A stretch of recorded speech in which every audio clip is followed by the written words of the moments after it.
Andy? Party Trustee, Chair. Charity Trustee. Brian? A member of the Committee for the Executive Office, just correspondence. Brian? Sean? I am putting forward a members' bill that will look at some of the issues that the Ulwyn presentation later on will cover. Thank you. And Kelly? Member of the Deaf Community. Thank you. And I am also a Charity Trustee. I declare that as well. Thank you, members. Okay, members, then, apologies. We have received an apology for Daniel McCrossan.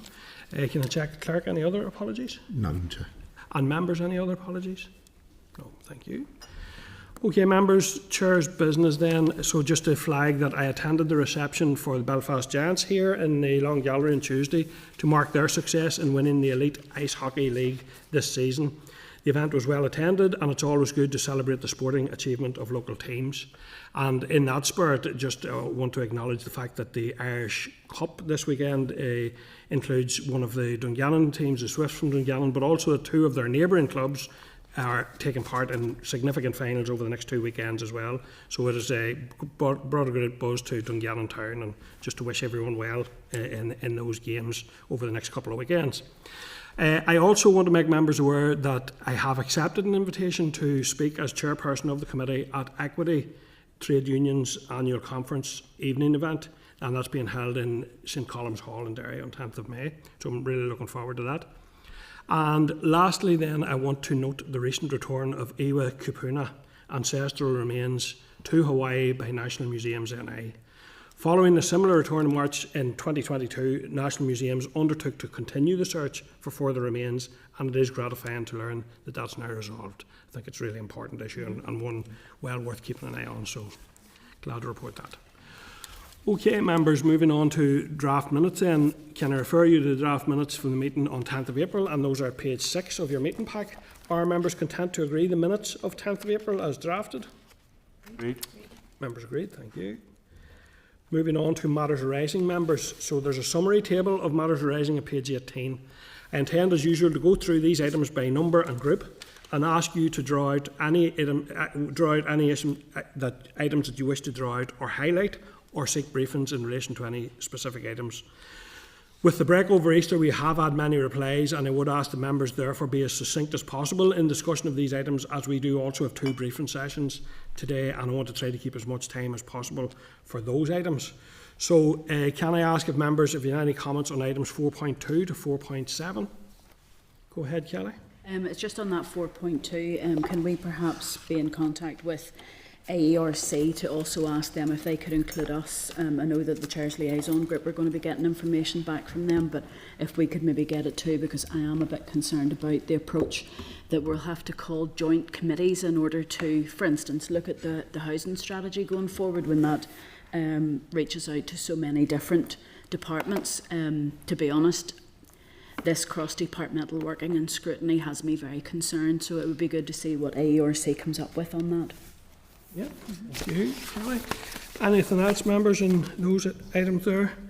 I just want to note the 4.7 there, and I know it's also touched upon in 4.12, so I'll just include now, but there's a response back in relation to the Irish language strategy and the Ulster-Scots language and culture strategy. And I just think it's still very obvious that there's no specific timeline here for when the executive are receiving it, when the executive expect to come back. It is very frustrating how long these strategies are taking to move forward. So I would like, if members are agreed, that we request that a briefing is scheduled as soon as possible on those issues again, and that we ask for timelines around that executive, when the department expect to present it to the executive and when they expect the executive to respond. If members will be content with that. Mm-hmm. Yeah. Thank you. Anything else then, members, within those two, within that first block of matters arising? No? Can I ask then if members have any comment in relation to item 4.8 to 4.13? Go ahead, Sean, please. Yeah, so I have 2, 4.9 and 4.10. 4.9 is the Arts Council reply for funding for the AFP.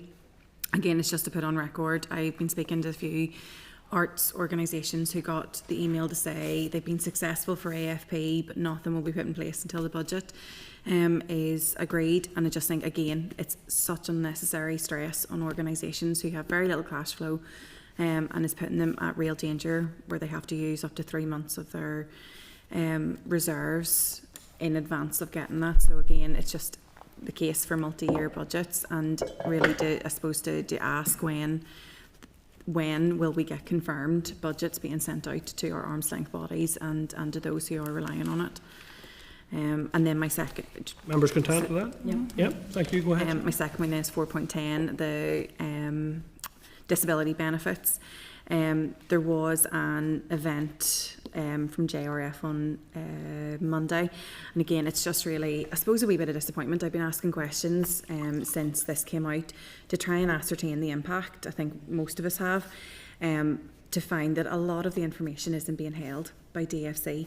So things like how many people are actually going to be impacted by particularly the 4-point issue with the PIP assessments, the fact that that has never really been calculated or held by DFC, and we're still waiting on that process with DWP. So we're still in a position nearly 2 months on where we don't actually know the impact that these potential cuts are going to have in Northern Ireland. So it's really just, I suppose, I know that it's in the future work plan, I think, but it might be useful to even understand from Paddy Rooney how long that process with DWP is going to take. How long will it be until we know, particularly around the 4-point PIP assessment? I think that's the one that's really concerning people, because that has the potential to impact the most people. So it would just be really useful to get a timeline on the DWP DFC work plan. Yeah, and maybe to add to that, it would be useful to know if the department are doing anything to change how they measure, and so that we can have a better up-to-date assessment to hand. So maybe if there are any plans within the department to change how they're measuring or what they're measuring, given the amount of issues. So members content with that. So I have Kelly and then Melissa. Just very quickly on this, I was wondering actually it might be worthwhile following up from what Sian has said about reserves having to be used by organisations. Could we get a feel from the Charity Commission on what their considerations are with regards to, in a way they have to receive a copy of the audited accounts? If an organisation has a reserves policy, it will identify what reserves are to be used for. So it's normally for redundancies, it's running costs for X amount of months. It could well be to replace equipment. If this continued lateness of funding means that they're having to dip into their reserves, can we check with the Charity Commission their thoughts on whether this is appropriate activities for a charity to carry out or a funder to ask for this to happen, because this is ongoing, and I appreciate the budget process is very difficult, but it's just, having worked in the community and voluntary sector, it becomes so risky to take government money. I just don't know whether we're asking the community and voluntary sector to step outside their remit. Okay. Members content, we seek that. Yeah. Thank you. Melissa, Lanneray Lidahan. Well, I got Chair. Just two things. I should have registered the fact that I am a member of Conor na Gaeilge and the Cahirlock of Níoscoil na Jericho, which is a registered charity as well. And the issue just I want to raise is in relation to 4.12, and that where they've stated that there are 4 people who are currently employed in developing or bringing to the fore the strategy, the Irish language strategy. And given the delays now that have happened in relation to the strategy, I wonder, is 4 people enough? Or are 4 people enough, in fact, working on the strategy? Should we ask the department if they feel that they need more resources there in order to develop the strategy? Yeah, members content, we seek that clarity. Yeah, thank you. Thanks, Melissa. Go ahead. Yeah, were you looking in this section again still, Kelly? Yes, 411. It's just when the offer was there about the actions on the departmental climate change action plan. If we do have that update from the department, that would be useful. Yeah. Thank you. Okay, members then moving on to items 4.14 to 4.19. Are there items within that members would like to throw out? Go ahead, Kelly. It's that 4.13, and I appreciate the letter that we've received back from the department with regards to complex lives and supporting people. I'm a little bit concerned about this, because I appreciate the fact that the work that's being done by Belfast City Council, and by and far Belfast is the place where a lot of our homeless persons are certainly concentrated, but we do have other parts of Northern Ireland, for instance up in the northwest, that are the same. My concern is that this approach by the department to this is that we need to go and talk to other people about these programmes. I just don't know who has the oversight on this then, because if we have some councils that are able and invested in doing work and others aren't or don't have the funding to do that, then we're doing what people hate, which is a postcode lottery. And I'm a bit concerned that the department is sending us off in other places. Surely it has the oversight of that. So we maybe could ask then, instead of going to the City Council and the Housing Executive, could we ask what the oversight role of the department is on this? Because if we start to do this and follow along the lines of the postcode lottery, we're not exactly scrutinising the effectiveness of the public money being spent in the support systems that it's being invested into. Yeah. Members content with that? And Nicola? Yes, Chair, thanks. Just on item 4.18, it's a letter about the football fund. You'll remember we got a briefing from officials at the start of March, and there was a lot of questions at the time about how councils, basically council-owned pitches, and that were going to have to contribute 40%, and there was a lot of issues with that there. I see from the letter, at the time we'd asked them to extend the application process, but they have said it's closed on the Friday the 14th of March. So I just wonder, could we maybe seek an update on the number of applications that were received and what type of applications and which were connected to councils and that, and which were going to have to contribute the 40%, and just some more information on that. Content? I want to flag up 4.16 then on the fuel poverty strategy and a map showing the areas of highest prevalence of fuel poverty. It does show indeed that the worst affected areas Tyrone, Derry and North Armagh, and including my own area in South Tyrone and East Tyrone being among the worst affected areas. So I would like maybe from the department some indication as to what extent geography will be taken into account as consideration as part of a new warm healthy home scheme, and also to provide an update then on a new map and housing condition survey, because obviously that needs updated. So members content we seek that? It'd be nice to find out what statistics they use to actually draw up that map, so that we could have that as well. Chair, I share your concerns. That map's from 2012. Yeah. It's It's a really long old. time ago. And I know when my constituency area, it's saying that there's not so much of a problem. That's bunkum, because to be honest, the prevalence of use of oil for heating is massive in that area. So I think it does need to be updated if we could get an update from them.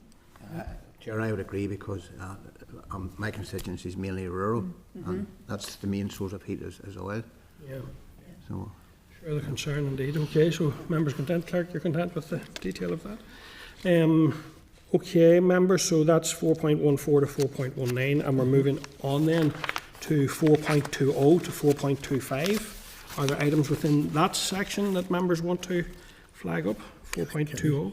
Yes, Kelly, please. 4.20, actually, that's one I'm a bit of a concern about. It's a bit sporadic, a bit of a hit and miss one, this one. So it does look like the landlord will be the person who will do the investigation for the fraud. But surely we should have a process of how that will work, so we make sure that everybody's being treated in exactly the same way and the process is the same. So I would be quite keen to ask the department if they could clarify that, because leaving it to the landlord to do an investigation may result in very different approaches. And while we certainly want to protect the public purse, we also want to protect vulnerable people who are being investigated, to make sure that there is a fair and transparent process that's equitable across the whole of any tenancy. Yeah, and also added to that, and I agree with that, but added to that, I think there's a wee issue around how we're going to liaise with the Department for Finance and the Committee for Finance in terms to ensure that the appropriate mechanism for us to ensure the scrutiny of that, given the effect. So I think it may be worth writing to the Department asking how that will be conducted. Yeah, members content, thank you. And else 4.20 to 4.25? No, thank you. Moving on then to 4.26 to 4.32. And the first one there that I did want to flag up is 4.27 around the councils and the anti-poverty strategy. And councils could play a really, really significant role here. So it'd be interesting to see currently where councils are at. I know some of them are at various stages of anti-poverty strategies, but maybe if members are agreed, we'll write to all the councils and asking them where they're at, what do they have a strategy, can they share that, so we see how that links. Yeah, second that there, Chair. I know from Manoma Council do have an anti-poverty strategy and they've worked really hard to get that, and I'm sure it will have a massive impact when it comes to rolling it out. And I just wonder how much collaboration there is between the department and the councils in working with that there as well. Members content? Go ahead. 0.26, the local council development plans. Could we have a feedback on where we are, how many councils have actually completed it, those who haven't completed it, and what are the delays in having it completed? Because it's vital for planning going forward. Yeah, absolutely. That's been an issue. Ongoing, certainly with you. Yeah, anything else then, members? Kelly, were you looking in there? No? No, I'm fine, thank you. Sorry, Chair, just Go ahead, Sharon. I'm just trying to find the number. 4.21. Okay. The Independent Advisory Panel report, and it's universal credit. I am just concerned that the 6.2 allocation for Universal Credit Contingency Fund, or the new name, that it isn't resilient to any future increases, and I think that we have been seeing that slowly rise.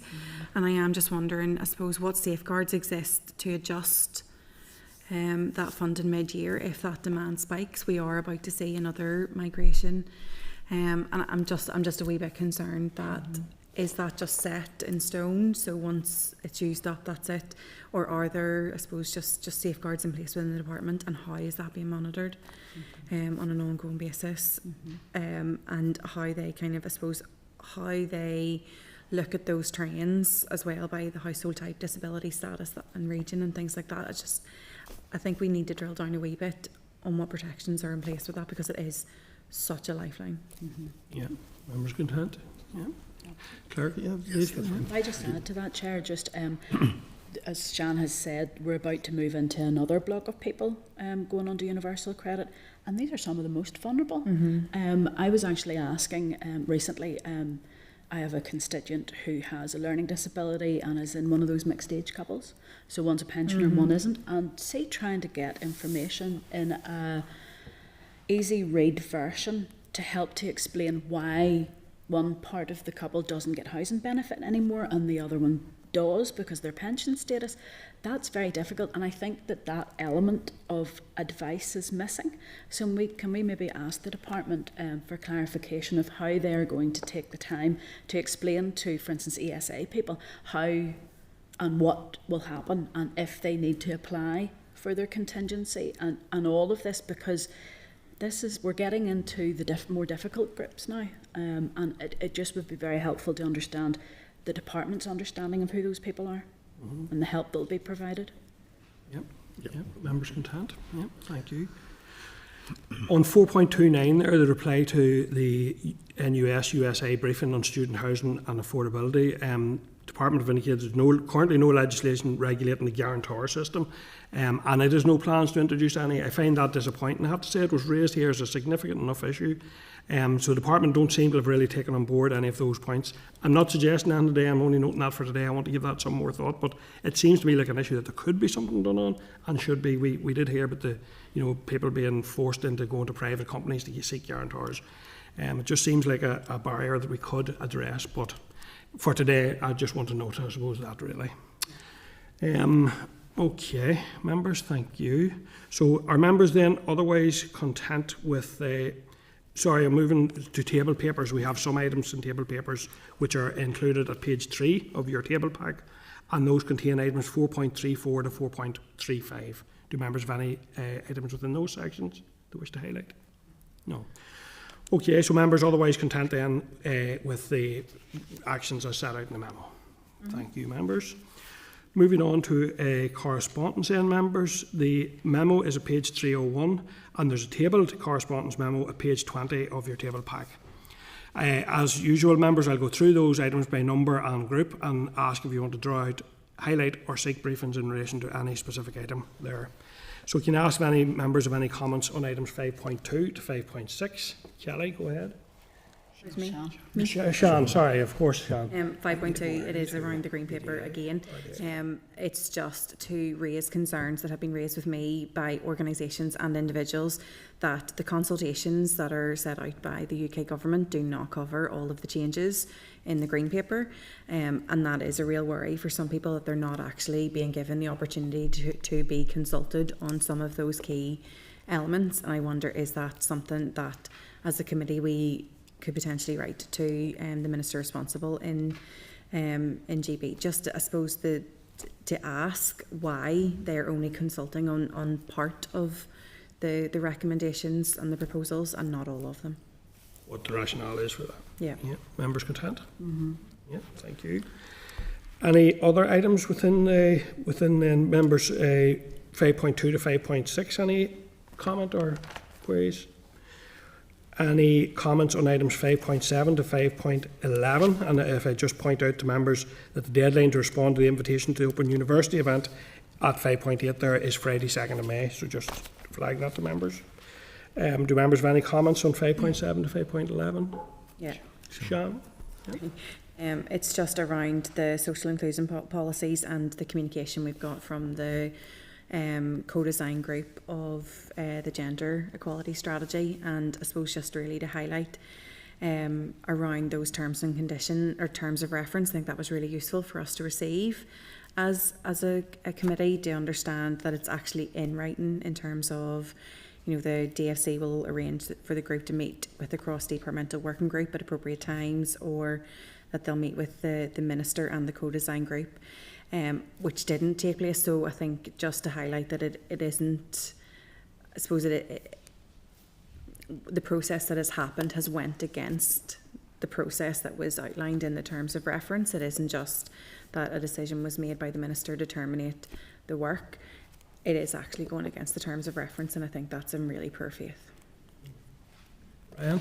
Yep. Well, I've read through the terms of reference and the letter, and I can't agree with Sean's assessment of the terms of reference. I don't see anywhere in it where it says that the group will meet with the minister. It says that they will meet with the departmental team established to draw up the draft, the strategy. And at 16 it says that DFC will arrange for the group to meet with the expert advisory panel to discuss the panel's recommendations prior to finalisation and presentation to the minister. So I don't take that as meaning that they meet with the minister, they meet with the expert panel to finalise the draft, and then it goes forward to the minister, goes into a political process. So I have to say, when I read the terms of reference, I note they hadn't met with two ministers, and throughout it talks of their role, and it's an important role, is to advise, to provide their experience, to support and advise DFC in the development and drafting of the cross-departmental strategy and supporting action plan. From my reading of the terms of reference, I don't see where it commits that the group would meet with the minister. So I couldn't agree that has been breached. Certainly we value people that come forward and provide that advice and support. But I think there is a limit, to that involvement. Ultimately it goes to the executive committee, and then it goes out for consultation and ends up at the assembly. Shelley? Yeah, I'm just a wee bit concerned why a minister wouldn't want to meet a group that wants to work with them. The charge is that it has contravened the terms of reference, so if you can find it in the terms of reference. No, I asked the question why a minister wouldn't want That's to meet. what your colleague said. But I did, I don't know why a minister wouldn't proactively want to work with a group. I'm a little bit concerned because there's another strategy, the LGBTQIA is supposed to have a plan 2, action plan 2. 5 years after that was agreed and confirmed in the recommendations would be taken forward. We've seen nothing on this. I'm just very concerned. We have a lot of groups who have spoken to this committee now, Chair, that have said that they have felt left out of the process. Co-design and co-production, the production part is being left out.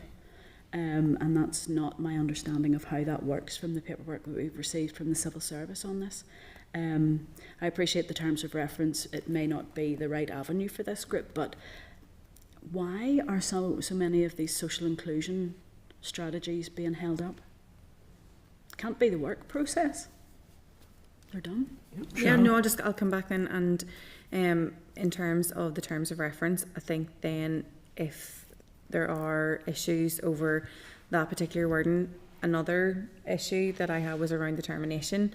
There is nowhere in the terms of reference that has any clause where the minister can unilaterally terminate that co-design group work early unless a member of the working group has breached confidentiality, which I don't believe they have, because they have come to us post the letter of the 13th of October by the minister indicating that that work had been ended, not between the two. So for me, that's contrary to the spirit and structure of that agreed process, and there was no formal provision in the terms of reference for that action either. So there are, whether some will quibble over certain words, there are issues within that terms of reference that have absolutely been contravened in both spirit and in reality. So I think that there just are definite concerns around putting together terms of reference that are agreed by all parties, all stakeholders, people who have given their time freely to engage in this process, to then have those terms of reference contravened by the minister and the department. It is disappointing, and as Kelly says, it's really worrying when we have a department that is in charge of so many other key social inclusion strategies. Chair, just on that, can I ask if we could just seek clarification from the department, because as we all know, this committee has raised a lot of concern about, for instance, where's the anti-poverty strategy, where's the disability strategy? I'm aware that the department has gone out to a specific number of groups with regards to the disability strategy to ask them to garner information. I believe on the sort of final draft paper that none of the rest of us have seen, to get their impression of that. Now, that is co-production, and I'm glad to hear that, but I'm a little bit concerned that it's been done after the noise has been made about it. And it's just to ask perhaps if the department could clarify what connections there have been to the disability sector with regards to this paper. What is it that they are currently consulting on and discussing within their organisations and the groups that they represent? And is that what we've been asking for, which is meeting with those experts again? Members content with that? Yeah. Yeah, and I have to say, I would be concerned that groups are clearly telling us that they feel they have been sidelined in relation to this. I always say this. I believe that co-production, co-design, those experts by experience and experts by education and by profession are where the real value lies for a department. So I think it is important that they are included and that they feel that their involvement is being reflected and respected. So I think it's one that we will continue to keep an eye on. But for now, we'll take all members' comments on that issue. Are there any other items then in terms of correspondence? In table papers at page 20, there's a few further items, and we have within that 5.13 to 5.20. Any comment on any other issues within that, members? No? Okay, so members, are you otherwise then content with the actions as set out in the correspondence memo? Yeah. Okay, so I'm just going to check then if we do have the next session lined up, because we could move forward on the agenda if BDA are not ready. Do you know, Sean? Yeah, they should be out there now. They will be. We're taking 5 minutes anyway. Just We're for a going to break. take So 5 we'll take minutes the anyway, break. so We'll take Katie will just we'll check. check, but we might be able to move on and do agenda item 7, for example, if because we are a little ahead of what we had flagged up to them in terms of timing. So we'll just check first, and then we'll come back to see where we're at.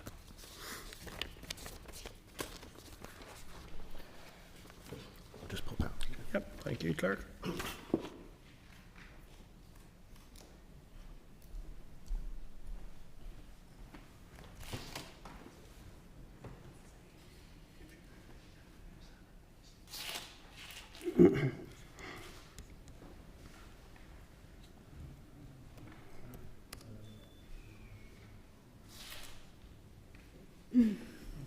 To National Lottery, and we may, by extension, come to them a little early as well.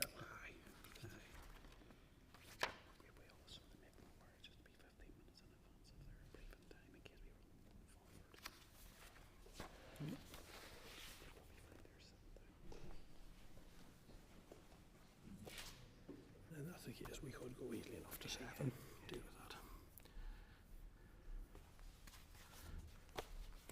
We'll move the agenda item with the committee's agreement. Okay. So if members are content, maybe we will move to agenda item 7 and return then to the briefing. So members, agenda item 7 then is to do with the disposal of documents order 1925, addendums to existing retention and disposal schedules for 6 councils, and these are contained in your packet, page 437. So, in line with the principle, members, that Assembly committees have a role in scrutinising the actions of their respective departments, addendums to retention and disposal schedules that are sent to the committee are required to be treated in much the same way as a statutory rule. Retention and disposal schedules document procedures both for the destruction of records deemed to have no long-term value and for the preservation and transfer to PRONI of records selected for permanent preservation. The addendums are subject to the negative resolution procedure, and any member or committee may seek a resolution to pray for the preservation of specified records in a retention and disposal schedule. So this is an issue that I know it's a relatively new one. I am looking forward to our visit to PRONI and to a raised briefing around this issue, because records are important, and the efficient and effective storage and access to them is all important issues. So I welcome the fact that there's additional scrutiny in terms of the committee, but I would welcome also the further information. But raised staff at our committee meeting on the 22nd of May in PRONI will brief on their comparative analysis of the scrutiny processes for retention and disposal schedules across various legislators, including in Britain and in 26 counties. So, but can I ask, do members have any comment on the retention and disposal of these specific schedules? Go ahead. Chair, just to ask, just in terms of the process, so it's a requirement for these addendums to retention disposal schedules to be laid before the Assembly. So, and there's 6 have came in out of 11, I presume then. So, how does that finish up? Do they go then, that is brought to the Assembly floor, or does it just come to this committee? Negative resolution, it wouldn't come to the Assembly floor unless someone prays against it. Right, it goes through, yeah. Goes to the committee? Yeah. Then? Right. And the other 5, have they came to us yet then? No, they haven't come yet. So they'll be expected in due course, right? Okay, thank you. I'll come to you in a minute, Kelly Morris. Just a brief one, Chair. Who selects what's to be kept and what's to be destroyed? Is there a process when we don't want to be in a situation with some record that should have been kept because of an individual council's policy has been destroyed? So who actually makes the final selection?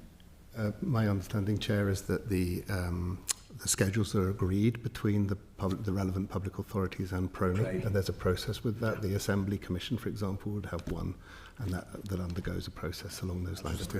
Thank you. And we will be getting for the briefing when we can ask further questions around that process. And I'm interested as well, myself, in terms of the process. Kelly? I think on this is obviously as an outcome of the super councils. You know, there's a lot of information there that predates them. What would be interesting for me is the decision-making power. PRONI obviously will be accepting a certain number of papers, and the councils will be disposing of a certain number of papers. What would be useful for us as part of that process is to understand, is there a discussion between PRONI and the councils of what is permitted to be disposed of or not? What needs to go to PRONI? So if we're during our meeting with PRONI, that would be very useful, because the letter that we have from PRONI it's just a letter. If there was confirmation from them to say that this is something that they have agreed with, then that might help us. Yeah. And are you content that we get that information from them at our briefing? Yeah, that's fine. Yeah, thank you. Okay, members, therefore, so I might go then, with members' consent, I might go to agenda item 9, the forward work programme as well, just to deal with that now, if members are happy enough. Yeah, so sorry, I should have just, are members then content, and I need to ask that formally, members content that the retention disposal schedules, are you content with those? Yes. Yeah, thank you. Okay, members, agenda item 9, forward work programme. There's a copy of the programme there at page 485. Do members have any comments, or are they content to note the forward work programme?